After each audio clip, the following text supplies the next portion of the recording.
Umuna, kadagiti kang ron na anadamag, indanon ti Department of Justice ti Libre ako serbisyo da kadagiti umili iti Baguio City, kagidan ti panagbisita ni Justice Secretary Frederick Vida. Impanamnama mo ti Pannakaipatakder ti DOJ Regional Office iti Cordillera kan DOJ Provincial Offices kadagiti probinsya. At na report ni Bridget Marcasi, Pangosfian. Tinagiragsak ni Manang Vilma ti Pannakaipatumpal ti Libre a Legal Services iti Malcolm Square, Baguio City amay sa kadagiti inatendaran ni Justice Secretary Frederick Vida iti syudad. May salaang isuna kadagiti nakapagnumar iti Libre a Legal Service a jaya ti DOJ. Mayat mati kwati ti Baguio, ti kwati Justice tado. No kwakit makwamat nga dagos. Ma-aksyonan nga dagos napaspas. Nalalaing kiti ti attorney tayo kami diti Baguio. Kaskada kwa, dagiti justices. Iti isa sarungkar ti opisyal, manamnama ang mapasaya at kin mapapartakpay ti serbisyo ti hustisya iti Pannakaipatakder ti Regional Office ti Department of Justice iti Cordillera. Sigun ken kuana, nabayagan na plano ti DOJ ti Pannakaipatakder kadagiti regional offices.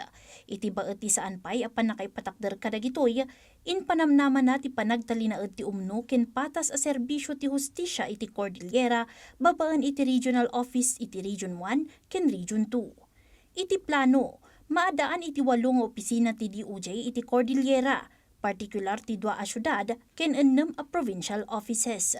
Now we're disaggregating yung member cities. It will be composed of 2 city prosecution offices, Tabuk and Baguio, and 6 provincial prosecution offices. We will have the main office here in Baguio City.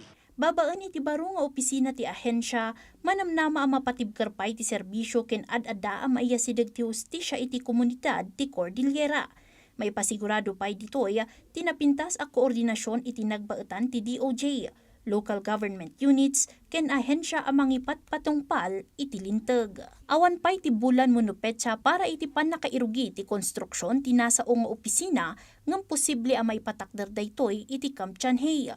Pinagyamanan metlaeng ti sekretarya ti lokal a gobyerno ti syudad gapo iti suporta a naawat ti nasao a plano. He expresses full support as he has been supporting our offices here in the past, no?